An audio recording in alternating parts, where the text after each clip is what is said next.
Your officer attacked me tonight. Do you think he attacked? Follow your friend. But hold on, do you think? Wow, that was quick, fastest internal investigation ever, and of course, the allegations, which will never be investigated, are unsubstantiated. Welcome to episode 4 of the Dead Days True Crime and Corruption series, this time on internal cover-ups of Victoria Police misconduct. What you just saw was journalist Avi Yemeni of Rebel News reporting to a senior sergeant of Victoria Police the fact that he had just been assaulted by members of police. Half a second later, and that's right folks, that is how it works, and yes, this is how every internal investigation into cowardly misconduct, acts of violence, and terrorism committed on an all too regular basis by the state police in Victoria, Australia, goes unhindered, with zero accountability, and in most cases, with the full support of the political underclass, who benefit from these acts of terrorism, concealing their own endemic criminality. This is the state of injustice in Victoria, Australia. Let's watch that again, this time in slow motion.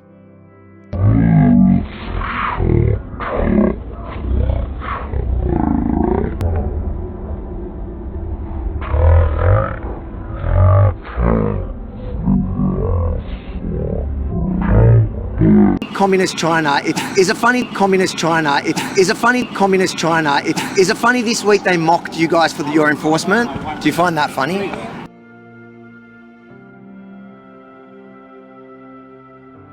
And what a small world it is. This of course is the criminal from the act of terrorism on the grounds at Parliament of Victoria on the 9th of August 2020, Senior Sergeant Henry Van Andel. What a surprise, and of course the cowardly terrorist immediately assumes there is nothing to investigate with police misconduct here, or ever, because he knows firsthand that the lowlifes above him, like cowardly terrorists Brett Kahan, Andrew Falconer, and the Stay Puff Commissioner Luke Cornelius, will conceal, aid and abet all acts of police misconduct. Acts of misconduct which are inclusive of these cowardly acts of terrorism incited by Luke Chief Wiggum Cornelius himself on behalf of the Premier the Stairmaster CCP Dan Andrews, a man who along with his co-conspirators participates in the ongoing deception, fraud and acts of COVID-19 terrorism. They lie at the drop of a hat and then conveniently forget their lies just as quickly when faced with any form of accountability for their reckless criminal misconduct. A perfect example of this very misconduct, the subsequent aiding, abetting, threats, intimidation, reprisals and cover-ups perpetuated by all cowardly members of Victoria Police, the so-called Professional Standards Command, and IBAC, on behalf of these cowardly unprovoked acts of violence and exercise of arbitrary powers, is the aggravated kidnapping and unlawful detainment on the 9th of August 2020 by Senior Sergeant Henry Van Andel of the gang called Victoria Police. Let's now look at some of that footage again and provide the evidence that this was a false arrest, an unlawful detainment, an aggravated assault, an aggravated kidnapping, making a threat to further a political or other ideology, and therefore an act of terrorism. Take note that we are going to be talking about the law, High Court and Supreme Court decisions, as well as legislation, which is binding on the conduct of all members of society including magic blue suit wearing terrorists who believe they are the law and not at all accountable to it.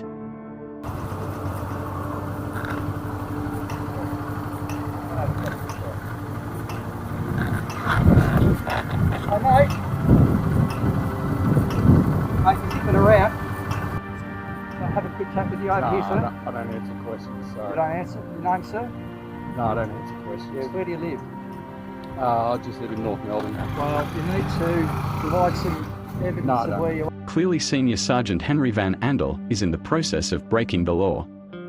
It may come as a surprise to this cowardly terrorist that in all states within the Commonwealth of Australia, police are not vested with unlimited or arbitrary powers. In the Commonwealth of Australia, we operate under the rule of law. This means that the law applies to everyone equally, including magic blue suit wearing police and politicians. This means you, Henry Van Andel, and every member of the gang called Victoria Police. The common law also applies in equal measure, and the Supreme Court of Victoria ruled in DPP and Hamilton that if you are not under arrest, you don't have to talk to police. Further, the High Court of Australia ruled in George and Rocket that in order for Senior Sergeant Henry Van Andel to demand details, he must have facts to support a reasonable belief that the person being asked has either committed an offence or can assist with an indictable offence committed by another person. So, what facts did Senior Sergeant Henry Van Andel have to support a reasonable belief that Rowan Brown had committed an offence, or that he could assist Senior Sergeant Henry Van Andel with an indictable offence committed by someone else? Let's look at some footage from 7 News, where Alicia Loxley, in full support of this act of terrorism, made the spurious claim that Rowan was a protester, noting that the video footage clearly shows that there is no protest going on, and there is no physical evidence in the form of a sign, speaker, or anything to support this spurious false claim by sellout prostitutes such as Alicia Loxley, Paul Dowsley and John Sylvester from the bought and paid-for mainstream media. Prostitutes, bootlickers, morally bankrupt shills who, like the police and politicians, will lie without any hesitation on an ongoing basis, all for some filthy lucre and an extension to their 15 minutes of infamy. Police outnumbered protesters at an anti-lockdown rally, making 7 arrests and handing out fines.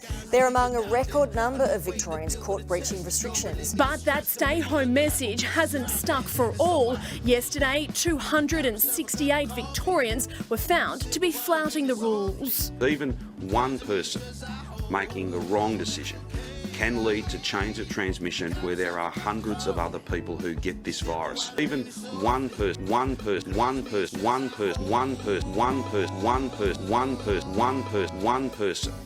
making the wrong decision. And that one person is of course the cowardly terrorist Henry Van Andel. However, isn't it funny how members of Victoria Police are not only immune from the rule of law, but also to the effects of the world's deadliest virus? You may have seen Rowan in amongst those 10 terrorists. He was the one, not equipped to kill, with instead a peaceful non-offensive skateboard, wearing a helmet, full face mask, and gloves, having only travelled less than 2.4 kilometres from home. Clearly there is no evidence nor facts to support a reasonable belief that Rowan was committing an offence. Accordingly, this is not a lawful arrest, therefore an unlawful detainment, which if committed while not wearing a magic blue suit, is called an aggravated kidnapping. At the end of the interaction some 12 to 15 minutes later, Senior Sergeant Henry Van Andel threatens that he is going to follow up and charge Rowan, who committed no offences. A summary offence must be filed within 12 months. That period ends today, the 8th of August 2021. According to law in the Commonwealth of Australia, the use of threats and intimidation to further a political, religious, or other ideology is the definition of terrorism. Police Registration and Services Board members are afforded immunity from prosecution for offences committed in good faith. Clearly this cowardly terrorist was not acting in good faith, and as we watch further, let's see just how many terrorists joined this cowardly act. Some with hands on their guns, their pepper spray, some physically assaulting Rowan unprovoked, none having a problem with it, none upholding the right, the law, adhering to their oath, their code of conduct, or the law. This is Victoria Police, and this is their standard operating practice. Why is that the case? Well, Victoria Police enjoy complete immunity, no matter how bad the misconduct, because the Parliament and the courts allow it, and the system of internal investigations facilitates it. The fact is that Victoria Police have no accountability whatsoever. You got the bloody one camera going, mate? Alright, so why are you detaining me? Well, under arrest or free to go? No, I believe that you're here in contravention of the chief health officer's direction. Alright, what evidence do you have to support that belief? Come over here. Just get off the road. No, you're the one that's got me stopped on the road and now intimidating me to further a political and other ideology. Well, am I under arrest or am I free to go? Please state your name and address now, thank you. My name's Rowan Michael Brown and I live at 185 Howard Street in North Melbourne, which is less than 5 k's from here. Now, maybe you want to call Stephen Cooper from the Fixated Threat Assessment Centre, all right? And then he's the inspector, You have your camera going. and he'll tell you to leave me alone. Now, I'm on my way, all right? So please get out of my way. Produce the evidence of who you are, thank you. I don't have the ID on me, but call Stephen Cooper from the Victorian Fixated Threat Assessment Centre.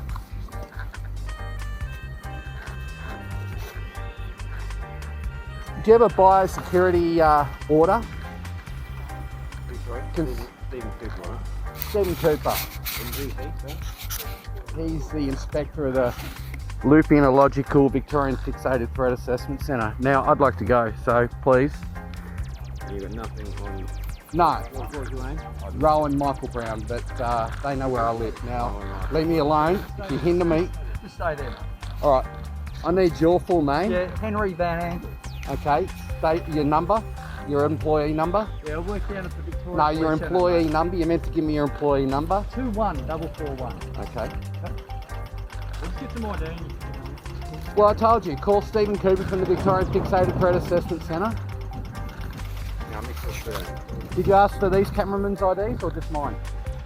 No, they're not running around on the road, are Well, is it against the law to ride a skateboard on the road? they? Well, why are you reckoning? Right, so here we have a second officer, subservient to cowardly terrorist Sergeant Henry Van Andel, now asking questions in order to try and find a fact to support the reasonable belief to back up cowardly terrorist Sergeant Henry Van Andel. As this continues, you will see a third officer try to find a fact to support the reasonable belief, which Sergeant Henry Andel and his cowardly gang did not have when he commenced this weak and cowardly act of terrorism. Also in a moment, a cowardly, armed terrorist pushes Rowan from behind in weak and cowardly attempt to escalate the act of terrorism into violence. Violence is always the preference for these cowardly hyenas, who only hunt in packs and always immediately play the victim the moment a courageous member of the public stands up to their bullying, unprovoked acts of violence, corruption and terrorism. Clearly Sergeant Henry Van Andel had no fact to support a reasonable belief and accordingly has breached Section 456 of the Crimes Act 1958. To travel, to go get out and get some exercise. So is this exercise? I'm travelling, I don't answer questions, leave me alone. Hang on. How is this exercise? Why do you wear an inverted pentagram? Why are you intimidating me to further a political ideology? I want to go. It's not my goal to intimidate you, mate. Well, you are intimidating me. You're surrounding me with a bunch of guns. Look at these terrorists. Look, don't touch me. You're trespassing my person now. What's your name? BP39348. You just trespassed my person. We're just going to step off the road. Let's see if we've got any of these blacked out Australian flags. I was just passing through and they stopped me. You terrorists. Now, Where's sorry. the biosecurity control order? And please don't touch my property. Sorry, you were telling me Now why you're you were leaving. trespassing my person. No, I'm just... You were telling me why you were leaving, because there's 4 reasons why you can leave home. Huh? You said you were... I just want to go and get some food, right? I And this is how I travel, because the gang of terrorists called Victoria Police, all right, and the Deputy Chief Magistrate Holzer took my licence on the 14th of December on a wrongful decision. Okay, now call Stephen Cooper. I'm not answering any more questions. Hang on, I'm gonna ask you. Nah, Stephen Cooper, no more questions. Nah, not answering questions. Not answering questions. And now you're saying we're getting food. What do you do? Well, that's what I'm doing.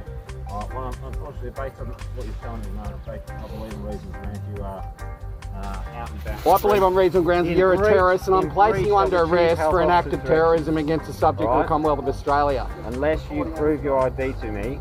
I just told you, call Stephen Cooper. Okay, Dunstable terrorist, let's move this conversation to the law, your vested powers in this circumstance, and the undisputable fact that you are breaking the law while engaged in an aggravated assault, aggravated unlawful detainment, and act of terrorism. Crimes Act 1958, Section 456AA, requirement to give name and address. Section 456AA, Paragraph 1, a police officer or a protective services officer on duty at a designated place may request a person to state his or her name and address if the police officer or the protective services officer believes on reasonable grounds that the person has committed or is about to commit an offence, whether indictable or summary, or may be able to assist in the investigation of an indictable offence which has been committed or is suspected of having been committed. That again, if the police officer believes on reasonable grounds that the person has committed or is about to commit an offence. What then are reasonable grounds and how are they established? Well, firstly, the good news is that we won't be relying on the vibe or Mabo to make that case. The High Court decision pertaining to reasonable grounds is George and Rocket, High Court of Australia, a decision made on the 20th of June 1990. Reasonable grounds requires the existence of facts which are sufficient to induce that state of mind, for example, belief, suspicion, in a reasonable person. And that, my friends, is why in this interaction, not recorded on the police leap system, no less than 4 officers, one behind a guarded gate, on the grounds of the Parliament of Victoria, interrogate Rowan to find a fact to support their reasonable belief. The problem is for these Dunstables is that this is not a case of the chicken and the egg, with most people unsure of which comes first. In this case, in order for it to be a lawful arrest, first the police officer must have the fact, to then have the reasonable grounds, to then have the vested power to request the name and address according to law. Then there is the issue of the so-called Chief Health Officer's directions and misconduct of police enforcing them. Victoria Police Act 2013, Section 51 Duties and Powers of Police Officers. A police officer who has taken and subscribed the oath or made and subscribed the affirmation under Section 50 has the duties and powers of a constable at common law, and any duties and powers imposed or conferred on a police officer by or under this or any other act or by or under any subordinate instrument. And we have not seen anyone explain this better than Nick Patterson on the day he was a victim of a further cowardly act of terrorism, leaving him injured and in hospital. Let's hear Nick explain this while surrounded by 50 or more police. I'll quote you the High Court case.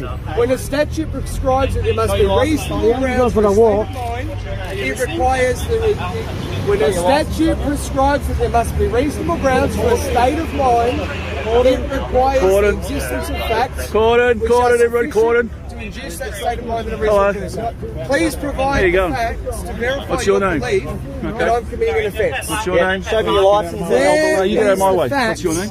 that I am committing an offence? Where are the facts? What's your name? What's your address? I don't have to speak to you unless I'm Your already name? under arrest. DPP. Don't push my way. Get out of my Push way. my hand. Okay, and I will not Your be name? speaking to you.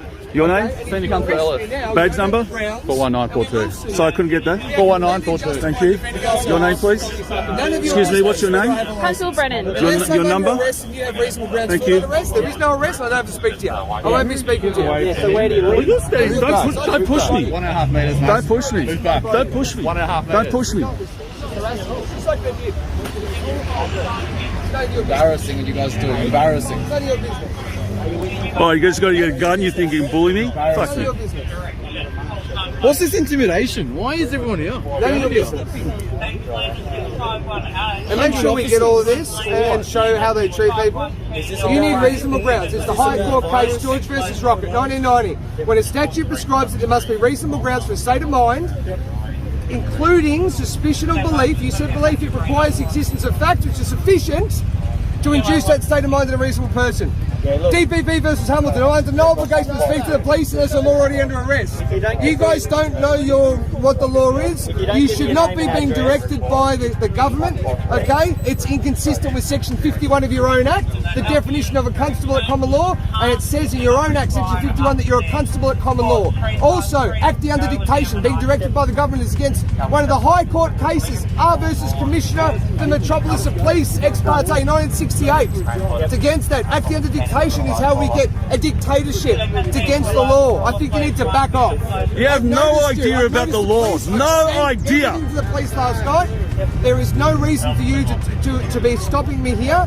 You're in breach of the peace, and I'm asking you to step Okay, maybe there are. None of your business what my name is. I don't talk to you. I don't want to talk to you about any of that stuff. I'm not going to share any information with you. I don't trust you. You're not trustworthy, and I want you to step aside. Yeah, so I believe you're committing an offence. Based on what?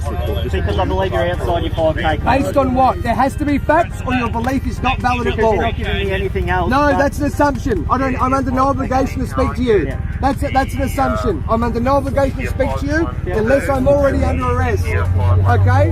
So to say because I'm not providing evidence to you, that is in conflict with DPP versus Hamilton. Okay? Supreme Court case. Know your rights, buddy. Know your rights. Know your law. Know your rights. You arrest us, we'll take you to court and sue the shit out of you. Now, while that explanation by Nick may have been without notice and surrounded by a growing army of state-raised terrorists, however, it was exactly to the letter of the law. So, what happens when a member of the public reminds these cowardly terrorists of the very laws which they swore an oath to uphold? In most cases, some sort of Section 257 of the Crimes Act 1958 reprisals, and sadly for Nick, that meant hospital. This is the standard practice of many within Victoria Police, and certainly over the last 18 months, we have seen this occur en masse, with not one example of that elusive unicorn, the fabled good cop we keep hearing about, either upholding the law and arresting even one of these terrorists, or demonstrating this so-called bravery we also keep hearing about, and simply whistleblowing on the willingness of the many within the gang called Victoria Police to engage in misconduct, commit acts of violence and terrorism, and conceal, aid and abet each other's and members of Parliament's misconduct. Further to these alarming circumstances is the fact that they are by their willing misconduct, also they're acting under direction, according to law, a state-raised army in breach of Section 114 of the Constitution of the Commonwealth of Australia Act 1900. The full extent of that fact will form a part of a future edition, inclusive of evidence that the police association is aware that their members are not protected by the state, and the fact that this has been argued in the Supreme Court. The matter of Justin Boyer, a mounted police officer who had a workplace injury claim, denied. The unlawful detainment at Parliament of Victoria continues, and you can see the whole thing on the FAQ Media YouTube channel. However, let's hear what Acting Inspector Brett Kahan of Operation Tide Watch has to say in response to a complaint filed with the so-called Professional Standards Command of Victoria Police. We are guessing that Operation Tide Watch has something to do with the tidal nature of lockdowns. Dear Mr. Brown, I refer to your complaint, received by Professional Standards Command on the 30th of September 2020, concerning your allegations about the conduct of members of police personnel at Spring Street, Melbourne, on the 9th of August 2020. As you are aware, your complaint was forwarded to myself for investigation, and I understand your allegations are 1. At Melbourne on the 9th of August 2020, police used excessive force and unjustly arrested Rowan Brown for alleged offences against the Chief Health Officer, CHO, directions. In the course of the investigation, in addition to yourself, I spoke to the members of Victoria Police personnel having some knowledge of the incident complained about. I also relied on video footage provided by you and uploaded onto YouTube and 6 further video sources of video footage from body-worn camera of members at the scene. The investigation is now complete, and after considering the evidence I have established that Allegation 1, the investigation confirms that police acted entirely appropriately in a very difficult policing environment during a global pandemic. The arrest in the circumstances was justified to establish identity, including that you were within a 5 km radius of your home address. Your own aggression at times did not warrant the removal of handcuffs when, at times, it appeared arresting members were looking to do this. Examination of the available video confirms that all members remained calm, reassuring and understanding. All members spoken to deny any allegation of wrongdoing, and the video footage supports this. This allegation has been determined as unfounded. This means the available evidence clearly establishes that there are no grounds for the complaint whatsoever. As discussed with you, the actions of the members on this occasion was appropriate and in accordance with law, policy and accepted police practice. I further found that there was no violation of human rights. Note that the later decision to not proceed with offences committed against the CHO directions does not impact the police actions at the time. As no further action was taken against you, there is also no record of any alleged offending on the Victoria Police Leap database. Divisional management and a senior officer from the Professional Standards Command have reviewed the final outcome of this investigation. Provision of this letter, notifying you of the result of my investigation and of the action taken or proposed to be taken, marks the completion of the investigation of your complaint by Victoria Police, and no further action is proposed at this time. Victoria Police acknowledges that the impact of these incidents varies from person to person. We aim to be responsive to the diverse needs of complainants, and to provide service excellence to everyone. In line with the Victims' Charter, you have the right to be treated with respect and offered information and support. If you have not previously been offered a referral to an appropriate support service, but would like one, please contact me and I can arrange a referral on your behalf. If you have any queries, please contact me at your earliest opportunity.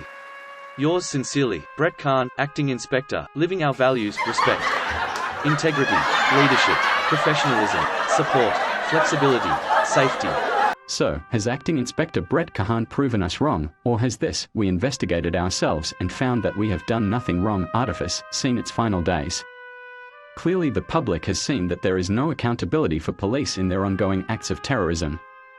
Even the police that are found guilty of serious indictable offences are afforded a weak slap on the wrist, a paid holiday, and maybe a fine, which no doubt the Police Association pays for, out of the taxpayer-funded $23 million legal resource fund the association has, to protect their bent and cowardly terrorist members. The response to the misconduct certainly took longer than half a second, longer than the 90 days that Acting Inspector Andrew Falconer said it would in his correspondence. However, it appears from the all too many examples that this was just another whitewash, aiding and abetting the ongoing reign of terror these cowards are perpetrating on the good people of the Commonwealth of Australia.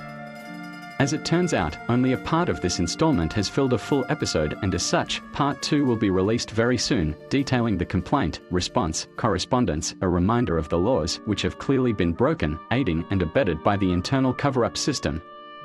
Victoria Police Act 2013 Section 169 Complaints made to a police officer or protective services officer 1.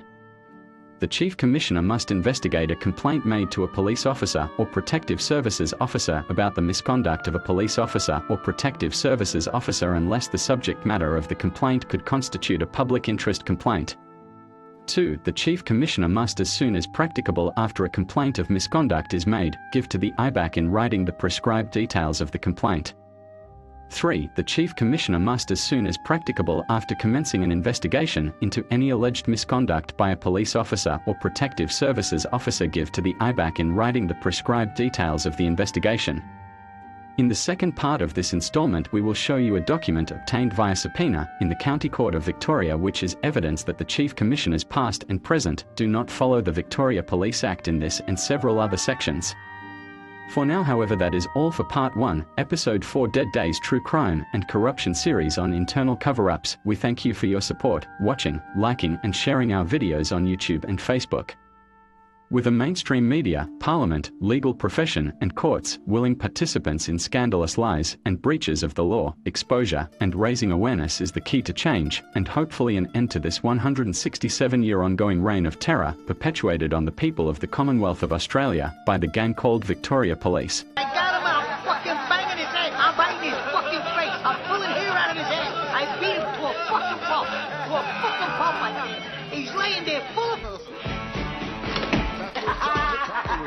I can't specifically recall. I can't recall. I presume I did. I don't recall the conversation. And I have some memory, but not full memory. I don't recall specifically, not to my recollection. I have no recollection of that. I can't specifically recall. I can't specifically recall. I can't recall. I presume I did. I don't recall the conversation. And I have some memory, but not full memory. I don't recall specifically, not to my recollection. I have no recollection of that. I can't specifically recall. The greatest bullshit story ever told. Think about it.